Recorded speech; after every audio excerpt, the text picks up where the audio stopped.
Good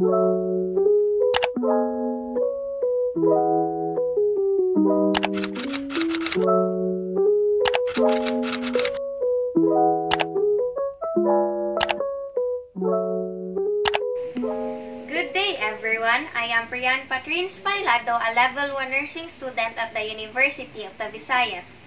And in this video, I will be performing the third segment of my head-to-toe physical examination, which includes the assessment of the thorax of cardiovascular system and the upper extremities. This is a continuation of the segment 1 and segment 2, which was recently uploaded to my channel. Before we begin with our physical assessment, we always have to prepare ourselves, prepare the client, prepare a room, which must be private, quiet, and comfortable, and prepare the equipment. The equipment that we will be needing in this part of the assessment are, of course, a stethoscope, pen light, ball pen,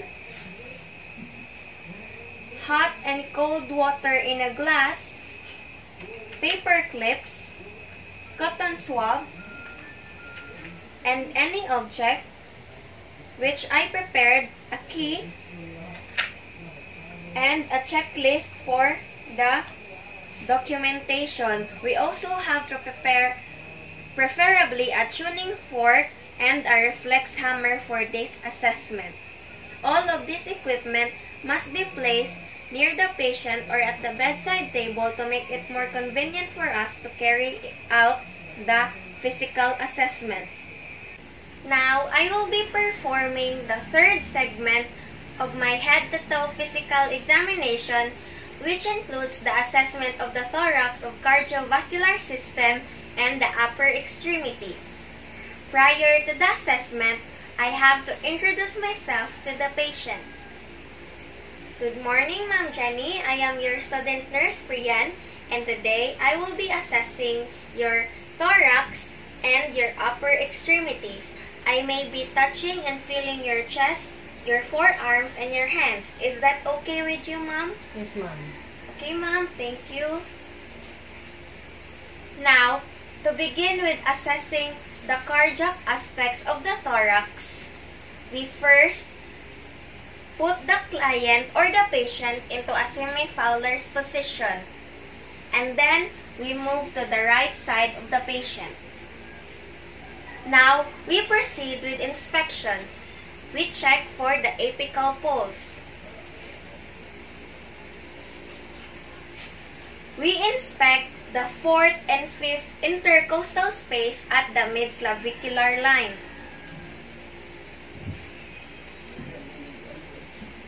Now, to help visualize the pulse better, we put the patient to the left side and repeat the process. Ma'am, okay ra ma'am mo. Kakilid tagamay ma'am ha.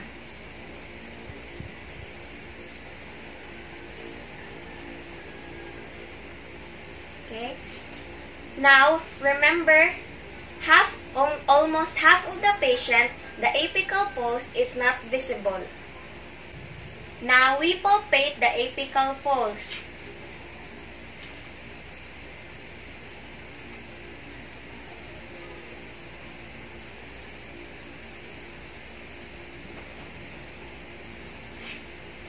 It should feel like a short, gentle tap and should be palpable in an area about 1 cm by 2 cm.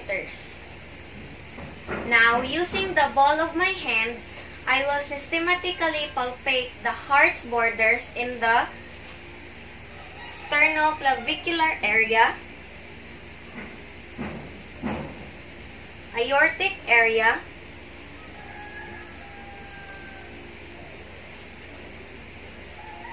pulmonic area,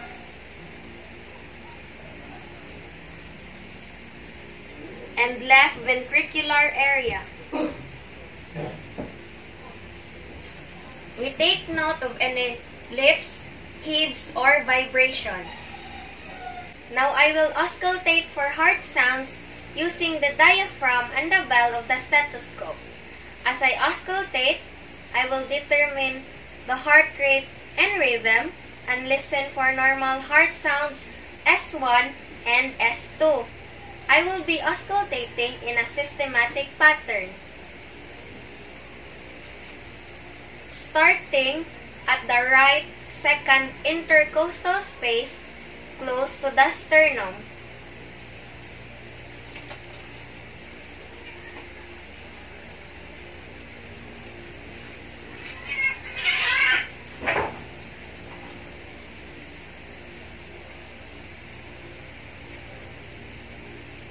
And then I will move along the left sternal border in each intercostal space starting from the second ICS.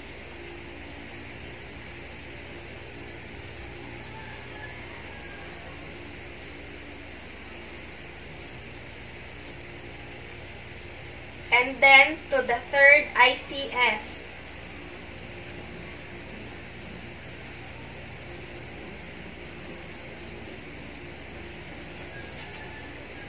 And to the fourth ICS.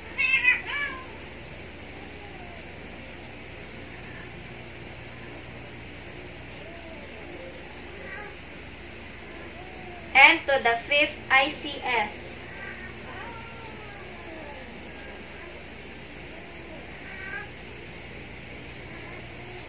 And to the apex.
So, the S2 heart sound is best heard at the base of the heart, which corresponds to pulmonic and aortic valve closure at the end of ventricular systole, while the S1 heart sound is best heard at the apex of the heart, which corresponds to mitral and tricuspid valve closure at the start of ventricular systole. It should coincide with the carotid pulse. While auscultating, we should take note of the timing of the heart sounds in relation to the cardiac cycle. Now, using the bell of the stethoscope, I will now be listening to abnormal heart sounds S3 and S4 using the same systematic pattern.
We have to stay alert for abnormal heart sounds, such as S3 or ventricular gallop because it may be a cardinal sign of heart failure.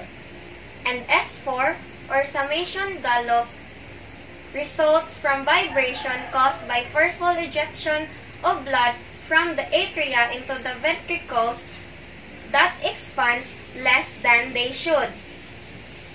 Now, after we complete the assessment of the thorax and cardiovascular system, we now document our findings because documentation facilitates ongoing data collection and provides accurate, correct, and timely database. Now I will perform the assessment of the upper extremities. Throughout the assessment of the patient's arms, I will take note of the range of motion, muscle mass, and strength. Now, the assessment of the upper extremities begins with inspecting the patient's hands. This is to assess the vascular system in the arms.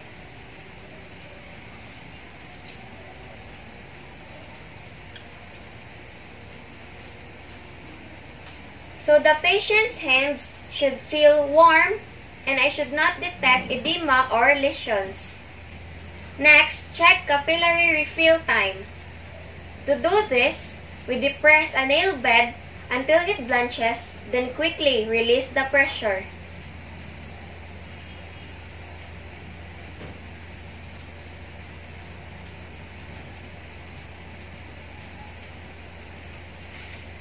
So the normal color of the nail bed should be regained immediate to 2 seconds.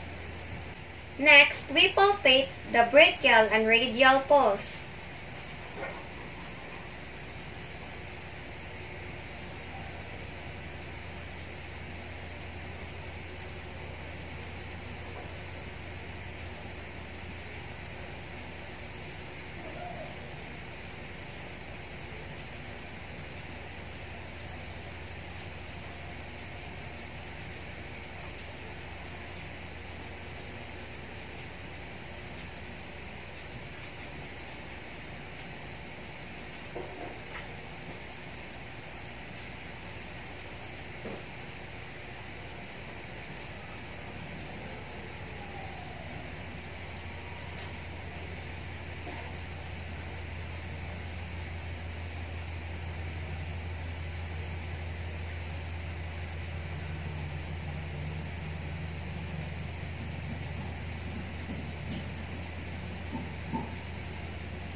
So the normal finding is that the pulse should be equal and regular in rate and rhythm and strong but not bounding in amplitude.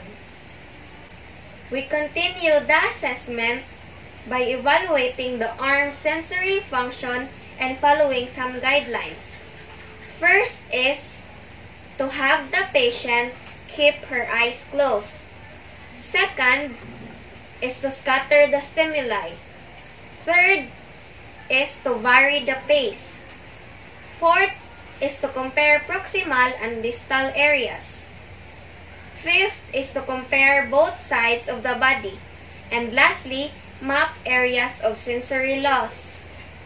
Now to assess for light touch, we will randomly touch a cotton whisk on the patient's arms and we will have her say touch when she feels something touching her skin.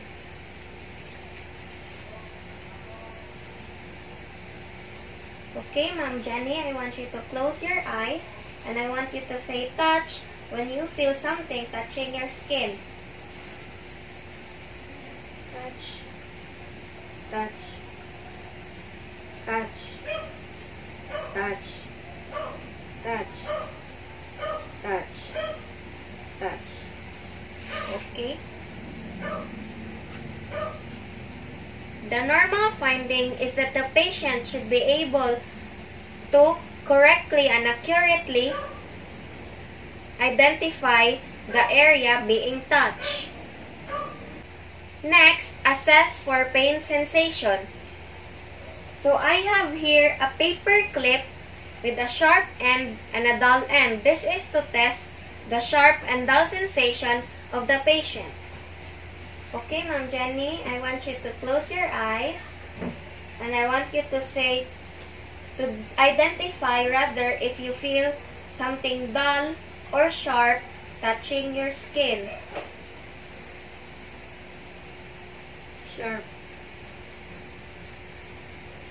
dull, sharp, dull, dull, dull, sharp. Okay. So the normal finding in this assessment is that the patient should be able to identify sensations correctly. If the patient has trouble identifying these stimuli, we will assess further by testing the patient's temperature sensation in a similar way using test tubes with warm and cold water. So I have prepared here 2 glasses, one with cold water and one with hot water. Okay, Ma'am Jenny, I want you to close your eyes again and I want you to tell me if you feel something cold or hot touching your skin. Hot,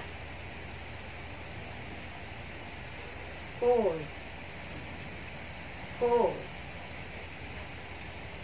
hot, cold, cold, cold, hot. So again, the normal finding is that the patient should be able to identify the sensations correctly.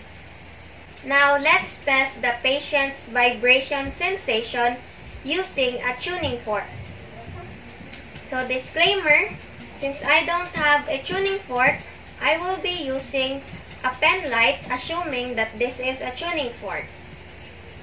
So to do this part of the assessment, we will instruct the patient to close her eyes again and then we will have her identify and tell the nurse if she already feels the vibration starting and when it stops upon the placement of the tuning fork. So let's proceed. So we activate the tuning fork and then place its stem quickly on the patient's distal bony prominence such as the finger.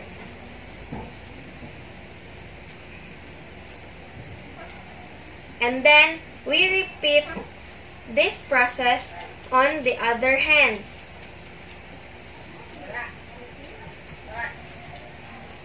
So assuming that the patient have already identified when it stops and when it starts, so now we will proceed with the normal finding. The normal finding is that the patient should be able to tell when the tuning fork starts and stops vibrating. If the patient can't, you have to assess further in a more proximal area, such as this part near the wrist. Now, let's test the patient's position sensation. Okay, Ma'am Jenny, I want you to close your eyes. I'm going to need your hand. So, I'm going to move your finger up and down, and I want you to tell me which direction it is moving in. Up, down, up, down, up, down, up, down. The normal finding is that the patient should be able to identify which direction her fingers are pointing accurately. If she can't, we test this sensation more proximally in both arms and later in both legs. Next is to assess the patient's touch discrimination with the next 4 tests, namely Stereognosis, Graphesthesia, 2-point discrimination test, and Extinction. Let's proceed to the first test, which is to assess for Stereognosis. Okay, Ma'am Jenny, I want you to close your eyes. So, I have here an object, and I want you to tell me what this object is that I will be placing on your hand. Okay. Okay. So, the normal finding is that the patient should be able to identify the object correctly. The second test assesses graphesthesia. This is usually done if the patient has difficulty moving her hands. Okay, Ma'am Jenny, I want you to close your eyes, and I will be drawing or tracing rather a number on your palm, and I want you to identify what this number is.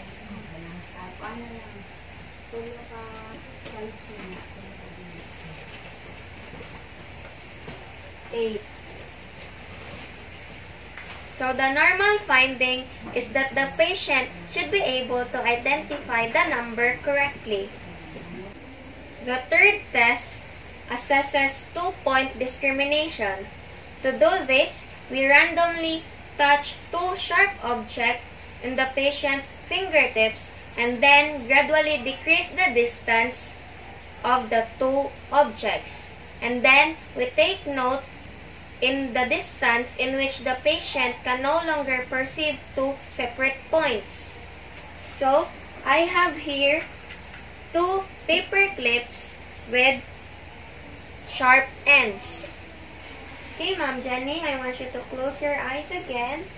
I'm going to need your fingers, and I want you to tell me how many objects you feel touching your fingers. 2, 2, 2, 1. Normally, the distance in which the patient can no longer perceive 2 separate points is less than 5 millimeters. The fourth test assesses extinction. To do this, we touch 2 corresponding parts of the patient's body simultaneously, and we will have the patient identify and show the location in where she was touched. Okay, Ma'am Jenny, I want you to close your eyes, and I'm going to touch your arms, and I want you to tell me and show me where you were touched after. Okay.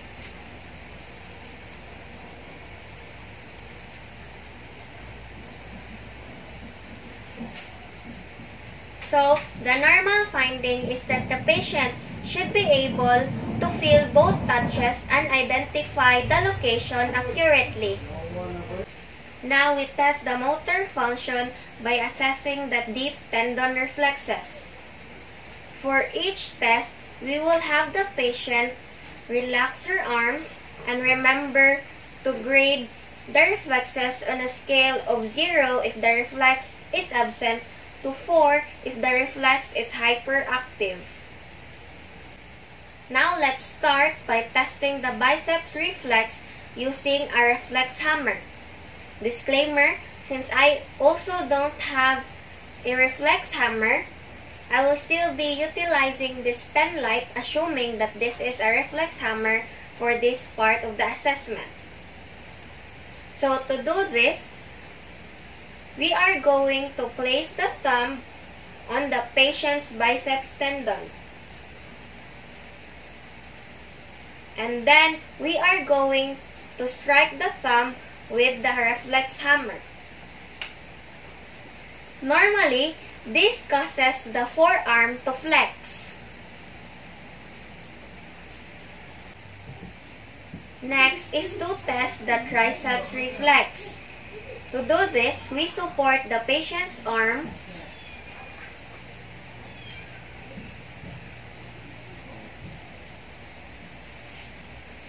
and then strike the triceps tendon above the elbow.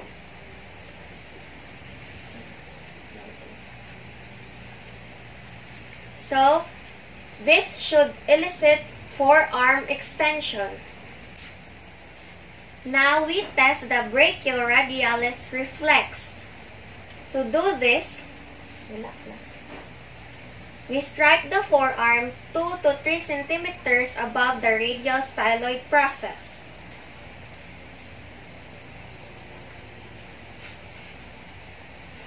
This normally causes forearm flexion and supination.